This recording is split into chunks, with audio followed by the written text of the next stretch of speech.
Ok.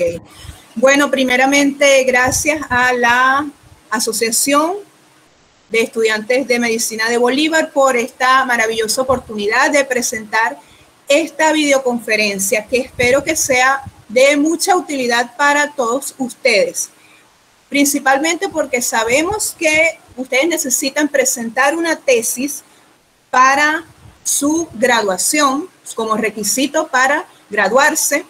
Pero además de esto, es importante que todo profesional, y más aún el profesional de la salud, sepa cómo es el proceso de investigación. No solo si se van a dedicar a la parte de investigación clínica, sino también como profesional de la salud. Es necesario que nosotros investiguemos para generar nuevos conocimientos. Bueno, vamos a comenzar la presentación. Voy a compartir pantalla.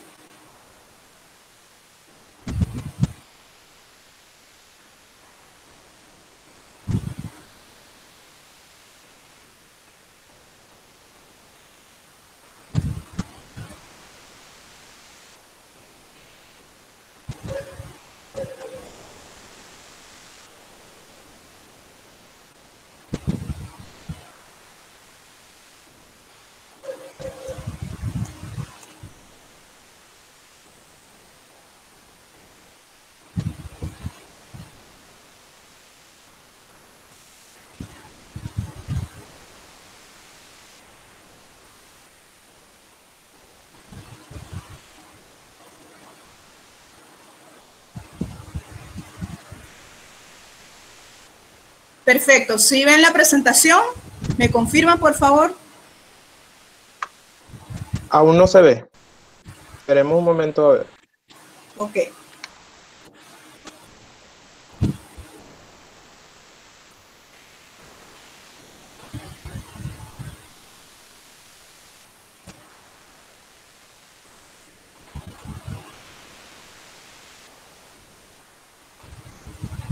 Ya comenzó la presentación, licenciado.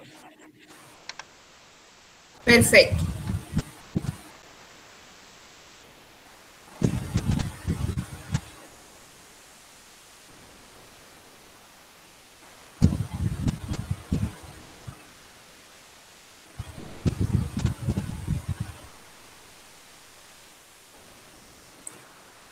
Ok, vamos a dar inicio. Primero, tenemos que saber qué es un diseño de investigación. Esto no es más que el plan o estrategia que se desarrolla para obtener la información que se requiere en una investigación.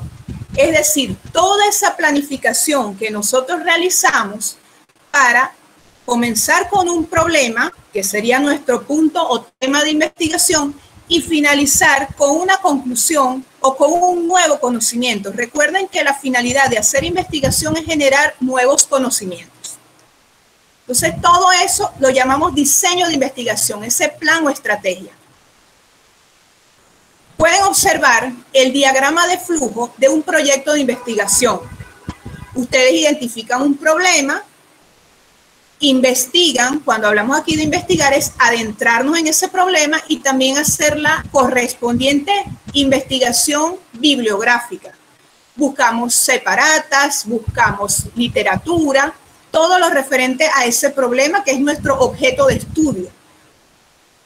Luego, basándose en eso, desarrollamos una hipótesis y esa hipótesis nosotros la vamos a probar. ¿Cómo la probamos? Diseñando experimentos. Lo coloco aquí en amarillo porque es el punto de nuestra conferencia de hoy. Vamos a diseñar experimentos. Una vez probamos la hipótesis, luego analizamos resultados y llegamos a unas conclusiones dependiendo de los resultados obtenidos. Entonces, hay dos tipos de diseño de investigación: los experimentales y los no experimentales. Vamos a enfocarnos solamente en los experimentales porque la videoconferencia de hoy es trabajo de laboratorio, ¿ok? La metodología en el laboratorio. Bien, entonces cuando hablamos de experimentales podemos tener los preexperimentos, los experimentos puros y los cuasi experimentos. Y los no experimentales ya sí son otros estudios que no abarcan o no incluyen, no implican trabajo de laboratorio. Entonces, ¿a qué llamamos metodología o materiales y métodos? ¿O cuál es la utilidad? Fíjense, la metodología es importantísima en una investigación, principalmente porque esa metodología tiene que estar estructurada y descrita de tal manera que otro investigador que tome esa metodología que ustedes están escribiendo pueda realizarla, pueda llevarla a cabo y reproducirla. Una vez que sea reproducible, esos resultados deberían ser iguales a lo que ustedes obtuvieron y ya esa investigación es validada. ¿Ok? Eso es lo importante. Una metodología tiene que estar detalladamente descrita de tal manera que pueda ser repetida o reproducida por otros investigadores. Y como allí bien observan, es un requisito fundamental de una investigación científica, principalmente en disciplinas con desarrollo experimental, como es la medicina, como es la biología, el bioanálisis, etc. Ahora bien, debemos saber el concepto de experimento. ¿Qué es un experimento? Viene del latín de experimentum, que quiere decir ensayo o prueba por la experiencia. Les traje dos conceptos. Uno que dice que un experimento no es más que la observación objetiva de fenómenos a los cuales se les hace ocurrir bajo situaciones de estricto control y en los que se hacen variar uno o más factores mientras los demás se mantienen constantes. Y otro concepto nos dice que un experimento es una situación de control en la cual se manipulan de manera intencional una o más variables independientes, ya vamos a ver cuáles son las variables independientes, causas, que son las causas, para analizar las consecuencias de tal manipulación sobre una o más variables dependientes, que serían los efectos. Entonces, vamos a explicarlo acá. El primer requisito de un experimento es ese. Ustedes deben tener variables independientes y variables dependientes, que no es más que la causa y el efecto. Entonces, el primer requisito es que las variables independientes sean manipulables y ustedes las puedan manipular. De tal manera que cuando nosotros medimos si hay en realidad una relación causal entre una variable independiente y una dependiente, cuando variamos la independiente, vamos a ver resultados en la dependiente. Ahorita vamos a ver un ejemplo para que lo entiendan mejor. Entonces, para que una variable la consideremos como independiente, debe cumplir tres requisitos. Que anteceda a la dependiente, que varíe o sea manipulada y que pueda controlarse. Mientras que la dependiente debe tener la capacidad de ser medida para observar los efectos que la manipulación de la independiente tiene sobre ella. En resumen, esto no es más que causa o efecto, causa y efecto. Si ustedes una determinada causa la modifican y tiene relación con la variable dependiente, ese efecto podemos decir que tiene relación causal. O puede ser lo contrario, ustedes manipulan la independiente y no hay ningún efecto en la dependiente, es decir, no hay relación entre las variables. Una variable independiente ustedes la pueden manipular en grados. Y aquí vamos con los ejemplos prácticos para que lo entiendan muchísimo mejor. Pueden manipularlo con 2 grados, que es presencia, ausencia. Vamos a colocarles un ejemplo que es de mi área, porque yo trabajo con bacterias, soy microbióloga, pero especialista en bacterias. Y vamos a suponer que vamos a hacer un trabajo de investigación en donde queremos determinar si un determinado antibiótico, por ejemplo, la ciprofloxacina, es capaz de eliminar el estado de portador del meningococo. El meningococo no es más que la bacteria Neisseria meningitidis, que es causante de enfermedades como la meningitis y la meningococcemia. Muchas personas son portadoras de Neisseria meningitidis en la nasofaringe, ¿ok? Entonces, hay antibióticos que se utilizan como quimioprofilaxis para eliminar el estado de portador, es decir, para eliminar el meningococo de la nasofaringe. Nuestra hipótesis en este trabajo sería la administración del antibiótico ciprofloxacina elimina el estado de portador de meningococo. Esa sería nuestra hipótesis que vamos a comprobar si se acepta o se rechaza. Entonces, ¿cuál sería nuestra variable independiente si utilizamos 2 grados, presencia, ausencia? A un grupo se le va a dar, un grupo portador de meningococo, por supuesto, se le va a dar ciprofloxacina y a otro grupo que llamaremos control se le administra un placebo. Un placebo no es más que una sustancia farmacológicamente inerte que utilizamos en estos ensayos en los grupos control. Entonces, al grupo experimental se le da el antibiótico y al grupo control se le da un placebo. Más de 2 grados, cuando podemos variar o manipular la variable independiente en cantidades o grados. Pero más de 2, o sea, no es presencia-ausencia, sino diversas opciones. Por ejemplo, a un grupo portador de meningococo le administramos 500 miligramos de ciprofloxacina. A otro grupo que llamaremos X2 le vamos a suministrar 1 gramo de ciprofloxacina, mientras que al grupo control le administramos el placebo. Entonces sería más de 2 grados de manipulación de la variable independiente.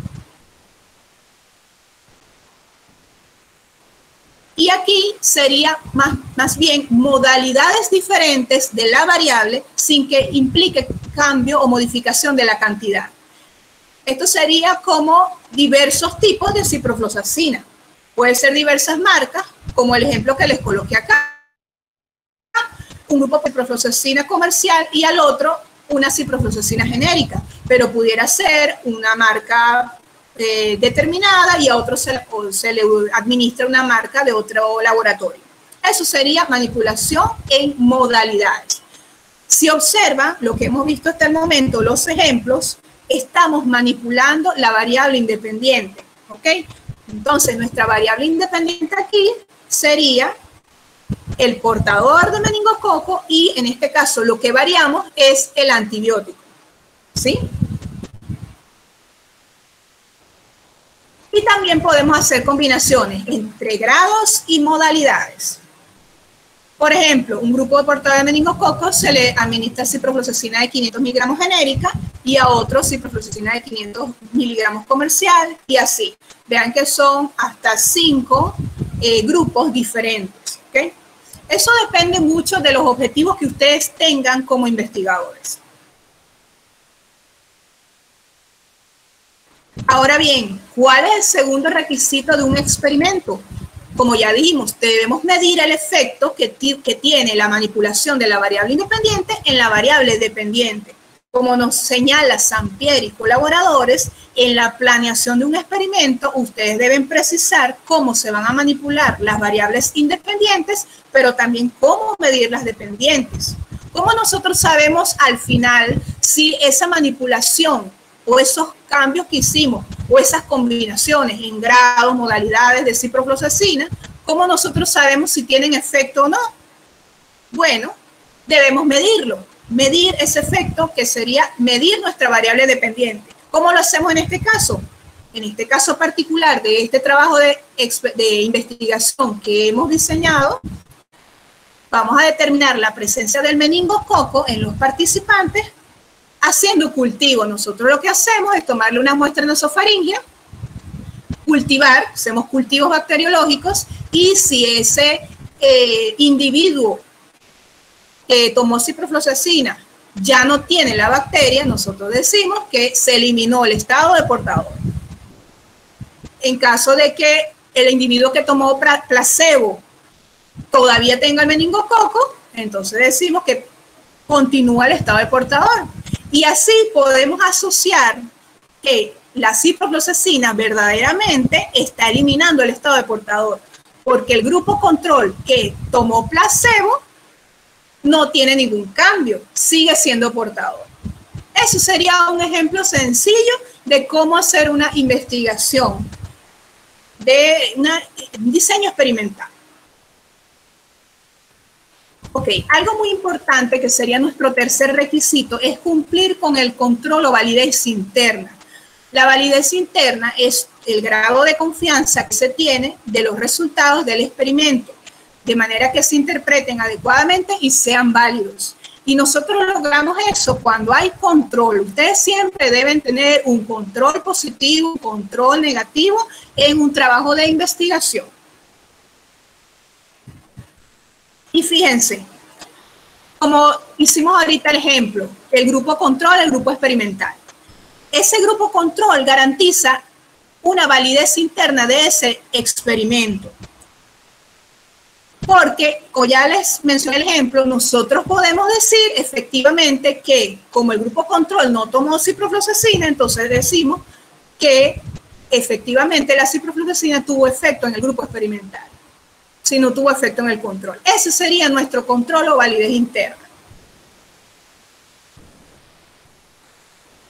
Y lo otro es la equivalencia de los grupos. Cuando ustedes estén diseñando un trabajo de investigación e incluyan un grupo control, ustedes deben seleccionar un tamaño de muestra, un tamaño de individuos que sea equivalente al grupo experimental. Por ejemplo, ustedes no pueden tomar un grupo experimental de 100 pacientes y el grupo control tiene 20 pacientes. No, debe ser por lo menos o 100 o 90, 110, preferiblemente que sea equivalente, experimental y control.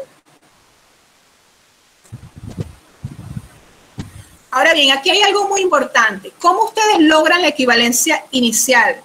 Y esto, aquí viene el famoso aleatorización, que son aquellos trabajos que ustedes han visto, que son los randomizados, ¿ok? Eso es de random, en inglés, azar, aleatorio. Ustedes logran la equivalencia inicial seleccionando sus individuos a incluir en el estudio de manera aleatoria. ¿Qué garantiza esto? Que todos los individuos tienen la misma probabilidad de ser seleccionados. Eso es lo que nos garantiza el azar. No hay preferencia por ningún individuo.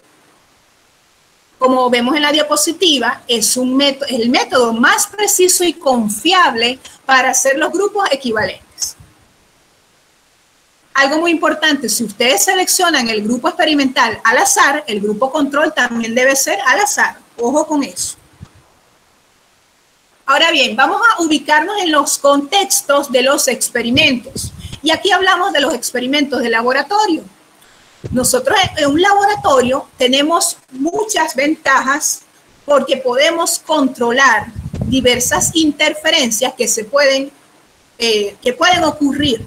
Por ejemplo, ustedes en un laboratorio reproducen lo que normalmente ocurre natural, o sea, en el campo, en el cuerpo humano, en la naturaleza. Ustedes, para eso en el laboratorio lo que hacemos es reproducir esas condiciones. Ahora bien, hay muchas variables que a nosotros nos pueden afectar nuestra investigación. La temperatura, las fluctuaciones de luz, etc. Entonces, en el laboratorio debemos procurar controlar todas esas variables que nos pueden interferir, de tal manera que solamente la única variación sea nuestra variable independiente. Y por lo tanto, el resultado obtenido sea porque esa variable independiente se modificó, se manipuló, no porque la temperatura de la estufa cambió o porque hubo un cambio de reactivo y nosotros estamos usando otro. No, debemos estandarizar o mantener estables todas esas condiciones que usamos en el laboratorio. Por eso es que cuando uno está trabajando en el laboratorio y usa un determinado reactivo, no, debemos planificar bien que ese reactivo nos va a alcanzar para toda la investigación. O si lo vamos a adquirir uno de la misma marca. Porque si usamos otra marca de otra casa comercial, ya allí estamos variando nuestras condiciones iniciales del experimento, ¿sí? Ahora bien, ¿en qué se diferencian los experimentos de laboratorio con los experimentos de campo? Que son experimentos en situaciones naturales o irreales que no podemos controlar. Hay muchas variables que nos pueden afectar, no solo la temperatura ambiental, sino el tiempo, si hay lluvias, si hay vientos, etcétera. Entonces, son muchas condiciones. Por eso es que los experimentos de laboratorio sí tienen esa gran ventaja. Ahora vamos con los pasos de un experimento. Imagínense que ustedes van a comenzar su tesis y decidieron hacer una tesis experimental de laboratorio. El primer paso, recuerden que estamos solamente tratando la metodología, no estamos iniciando el trabajo, que sabemos ya que hay que definir un tema, investigar y luego plantearnos una hipótesis. Vamos a enfocarnos solamente en el diseño experimental. Primero, deben decidir cuántas variables independientes y dependientes deben incluir en su experimento. Segundo, van a elegir los niveles o modalidades de manipulación de las variables independientes, como ya vimos. El ejemplo de los portados de meningococo y la ciprofloxacina. Si le vamos a dar ciprofloxacina de 500 o de 1 gramo, o si vamos a usar variaciones de medicamentos de casas comerciales o genéricas, etc. Nuestro paso 3 sería desarrollar el instrumento o instrumentos para medir las variables independientes. Debemos delimitar o definir cómo nosotros vamos a medir esa variable dependiente. Muchas veces se utilizan, encuestas, ¿ok? Encuestas, si es que vamos a determinar alguna condición o una característica de una población, lo que hacemos son esas encuestas con muchísimos datos que le solicitamos al paciente. Y por lo tanto, también eso debe incluir ensayos o pruebas de laboratorio, por ejemplo, determinar la presencia de una bacteria, determinar algún analito, si estamos trabajando con pruebas químicas, puede ser la glucosa, determinar el colesterol, si vamos a hacer pruebas hematológicas, determinar la hematología completa. Okay, eso es lo que nosotros debemos definir desde un comienzo. Paso 4, seleccionar la muestra. Y aquí vamos a pararnos un poquito porque debemos definir qué es muestra. La muestra no es más que el subgrupo de la población en la cual se recolectan los datos y que debe ser representativo de dicha población, ¿ok? Fíjense, cuando ustedes seleccionan una muestra, deben procurar que esa muestra represente a la población. Es muy difícil trabajar con una población completa, por eso debemos trabajar con muestras. Y lo primero es seleccionar la unidad de análisis. ¿Qué es la unidad de análisis? Si ustedes van a trabajar con personas, con bacterias, con hongos, con animales, con plantas, esa es su unidad de análisis. Ahora bien, hay dos tipos de muestras, las probabilísticas y las no probabilísticas. La más utilizada, digamos, que en ciencia de la salud es la probabilística y ellas requieren el cálculo del tamaño de muestra. Yo les voy a anexar, se las puedo pasar a Rafael para que se los envíe a ustedes, una separata muy buena sobre cálculo de tamaño muestreal para ciencias de la salud. Está muy buena, se las voy a enviar. Entonces, ustedes deben calcular su tamaño de muestra. De tal manera que todos, recuerden esto, todos los elementos de la población deben tener la misma probabilidad de ser elegidos, ¿ok?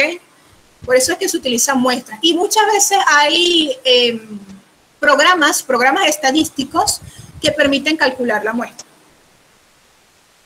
Ahora, la no probabilística es un subgrupo de la población en la cual todos los elementos no dependen de la probabilidad. Aquí no hay que hacer cálculo de tamaño muestreal, sino que el investigador, dependiendo de los objetivos de su investigación, selecciona a los individuos. Por ejemplo, ustedes cuando ven alguna investigación que dice que utilizaron ratones de tal tipo, generalmente son ratones que están manipulados genéticamente y no tienen un determinado gen, porque el investigador está necesitando ratones de ese tipo. Él no puede trabajar aleatoriamente, no puede tomar una muestra al azar, porque no puede utilizar cualquier tipo de ratón. Necesita esos ratones particulares. Entonces, esas son muestras no probabilísticas. Dependen del investigador. Seguimos con los pasos de un experimento. Y aquí vamos a hablar de reclutar a los sujetos participantes. Una vez que ya tenemos definido cuál es nuestra unidad de análisis, nuestro tamaño muestreal, vamos a reclutar a esos sujetos. ¿Cómo hacemos? Primero, importante, las normas bioéticas. Y aquí me voy a detener otra vez.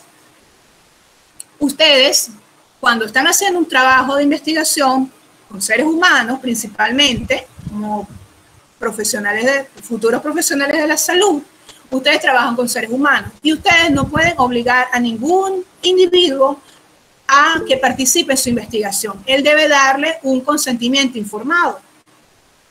Fíjense lo que nos dicen todas las normas bioéticas. La investigación con humanos solo podrá realizarse con el consentimiento previo y libre de la persona, el cual debe estar fundamentado en una información suficiente, veraz y comprendida por el sujeto. Esto es porque ustedes deben explicarle de manera sencilla, concisa, veraz, sin mentir, todas las implicaciones del estudio, de tal manera que la persona decida si quiere participar o no. De hecho, las personas que no estén aptas para comprender o consentir, sobre todo en menores de edad, es necesario que el consentimiento lo firme el representante legal. Fíjense que el respeto a los derechos humanos y el bienestar de la persona sujeto de investigación deben prevalecer siempre sobre los intereses de la ciencia. Primero está la persona, sus derechos humanos, su bienestar. Y luego los intereses de la ciencia, ¿ok? No podemos obligar a nadie a participar en un estudio. Es por ello que ustedes ven en los trabajos, en la tesis y en los trabajos de investigación, primero debe haber una aprobación por el Comité de Bioética de la universidad o de los hospitales o centros de salud. Ese es el deber ser. Todo centro de salud debe tener un comité de bioética, ¿ok? Y debe aprobar su trabajo de investigación. Proseguimos y vamos por el paso 5, vamos ahora con el paso 6. Seleccionamos el diseño experimental apropiado para nuestras hipótesis, objetivos y preguntas de investigación. A veces nosotros decimos, ¿qué metodología o qué procedimiento, qué técnica vamos a utilizar? ¿Qué es lo que se recomienda? Utilicen técnicas que ya estén publicadas o que ya estén en alguna literatura. Pueden buscar trabajos que sean similares al de ustedes y ver, este investigador utilizó esta técnica, por ejemplo, colocándole el ejemplo del cultivo. Miren, este investigador hizo un trabajo similar al mío en otro país, en otro año, y utilizó esta técnica. Esta técnica es la estandarizada. Bueno, yo voy a usar esa técnica porque esa es la técnica que está estandarizada para investigar esa bacteria, ¿ok? Entonces, ustedes deben soportarse de trabajos previos y esa técnica la aplican en su trabajo. Muchas veces pasa, y más ahora aquí en Venezuela, por toda esta situación, que no tenemos los reactivos necesarios. ¿Y qué hacemos? A veces hacemos adaptaciones a la técnica que se puedan, digamos, manejar con los reactivos que tenemos o que disponemos en el laboratorio. Pero hay que tener mucho cuidado con eso, porque cuando ustedes vayan a redactar su tesis, su trabajo final o su proyecto, si están en proyecto de investigación, no pueden decir que están usando la misma técnica. Deben decir, utilizamos la técnica tal con modificaciones y colocan cuáles fueron las modificaciones. ¿Sí? Y recuerden, detallen muy bien la técnica, porque como les dije al inicio, el fin de la metodología es que esté tan bien descrita, tan detalladamente descrita, que otro investigador pueda hacer lo mismo con los mismos elementos, los mismos reactivos, las mismas condiciones y obtenga los mismos resultados. Eso valida su investigación. Seguimos con el paso 7, que sería planear cómo se manejarán los sujetos que participarán en el estudio. En los casos de experimentos, si lo dividen al azar, lo emparejan. Esto también se refiere a cuántos individuos ustedes están dispuestos o pueden muestrear por día o por semana. Eso sería su planificación. Tal semana, por lo que yo tengo disponible de tiempo, de dinero, de reactivos, voy a muestrear 30 pacientes. Luego de 2 semanas voy a muestrear 30 pacientes más. Y así, eso sería su planificación. Recuerden que en la experimentación, en la investigación, en la parte metodológica, es muy importante planificar. Muchas veces las cosas no salen como están planeadas, pero para eso pueden tener un plan B. Si tal día no se puede muestrear porque la persona encargada de muestrear está enferma, deben tener un suplente de esa persona. ¿Sí? Deben tener todas las posibilidades cubiertas. Claro, siempre hay cosas que no se pueden controlar, eventualidades, eso es normal. Pero la idea de un experimento es esa, que ustedes planifiquen todo.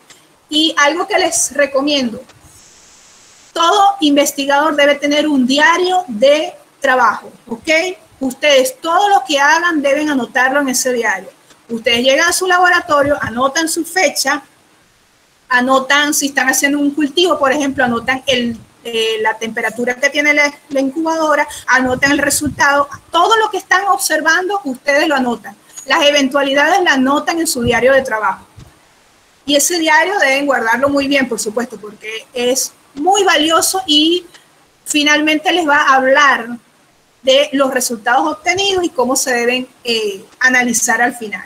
Pero todo investigador debe llevar un diario de campo, que ya lo vimos. Bueno, y finalmente, aplicar las prepruebas cuando las haya. Las prepruebas se hacen en algunos experimentos o en algunos trabajos de investigación cuando nosotros queremos ver si esa técnica está funcionando y no la queremos aplicar en toda la población, sino que solamente, en toda la muestra, perdón, si solamente tomo una pequeña cantidad de muestra, digamos 10 pacientes, aplico mi técnica y veo si funciona. Si funciona, continúo. Sería una preprueba. Ok, bueno, aplicar los tratamientos respectivos, si son el grupo experimental o un placebo, cuando es un grupo control, y las postpruebas. Las postpruebas también serían pruebas finales para comprobar que en verdad ese trabajo o esa investigación está obteniendo o está, digamos, encaminada a los resultados que nosotros queremos obtener. Eso podemos hacerlo también, una postprueba, un pequeño número de esa muestra, vemos, analizamos esos pequeños resultados que tenemos ya y decimos, cónchale, sí estamos obteniendo buenos resultados. Si no estamos obteniendo esos resultados, mejor cambiamos ese plan que ya teníamos.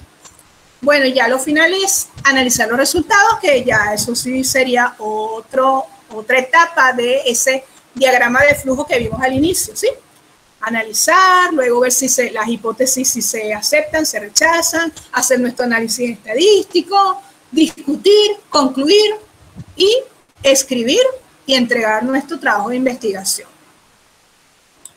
Esto que le coloqué es un bonus, porque yo sé que en medicina muchos no hacen trabajos experimentales en el caso de las tesis, sino que hacen diseños no experimentales, que generalmente es revisión de historias médicas, trabajos retrospectivos. Y bueno, solamente le trae esta diapositiva. Los diseños no experimentales son estudios que se realizan sin la manipulación deliberada de las variables y que solo se observan fenómenos en su ambiente natural para después analizar. Lo más importante es esto, que son situaciones que ya existen, ya pasaron, no son situaciones que ustedes están creando en un laboratorio o en un trabajo de campo. En conclusión, quiero que se lleven esto el día de hoy. Por medio de la metodología en las investigaciones experimentales se obtienen hechos medibles que pueden ser reproducidos por parte de otros investigadores y así confirmar su validez. Recuerden, siempre cuando estén haciendo una metodología, describan todo bien detallado para que otro investigador pueda ser capaz de reproducir esa técnica o ese trabajo, ese diseño experimental. Y así validan su investigación. Muchas gracias por su atención.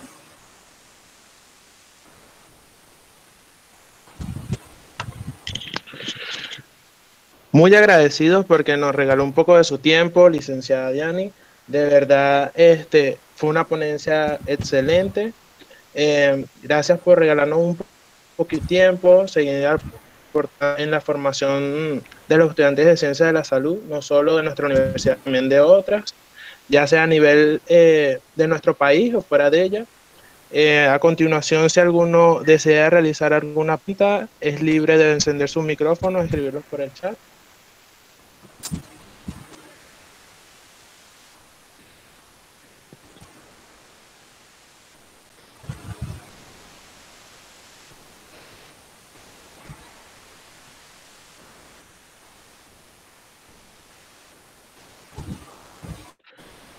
Bueno, todo quedó muy claro. De verdad, de nuevo, muchísimas gracias. Esperamos contar una próxima oportunidad para otra actividad con usted. Acaban de escribir una pregunta, si desea leerla.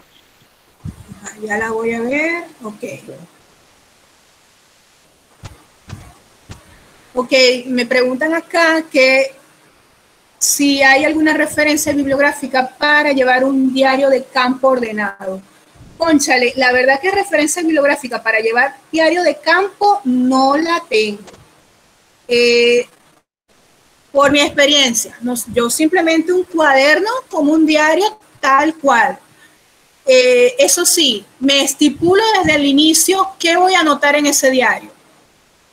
Fecha, yo lo que trabajo es con bacterias, entonces temperatura, resultados, todos los detalles que tú puedas colocar allí, Natalia, son válidos, ¿ok? Si te cuesta llevarlo ordenado y conciso, pudieras hacer como una plantilla y anotar tu diario de campo, reproducir esas hojas, imprimirlas, o sea, de tal manera que no varíes en la información que estás plasmando en ese diario, sino que siempre sea esa información todos los días o todas las semanas, dependiendo de lo que estés trabajando. Es cuestión de planearlo desde el principio, ¿sí? Aquí también me hacen otra pregunta, Samira, ¿qué cursos o actividades complementarias recomiendas para los estudiantes de medicina referente al área de laboratorio? Excelente ponencia, gracias. Bueno, fíjate, ahorita hay muchos cursos. De hecho, yo trabajo en una academia que da cursos online, virtuales, y bueno, generalmente son para estudiantes profesionales de laboratorio, microbiólogos, pero también hay muchos cursos dirigidos a profesionales de la medicina y estudiantes de medicina.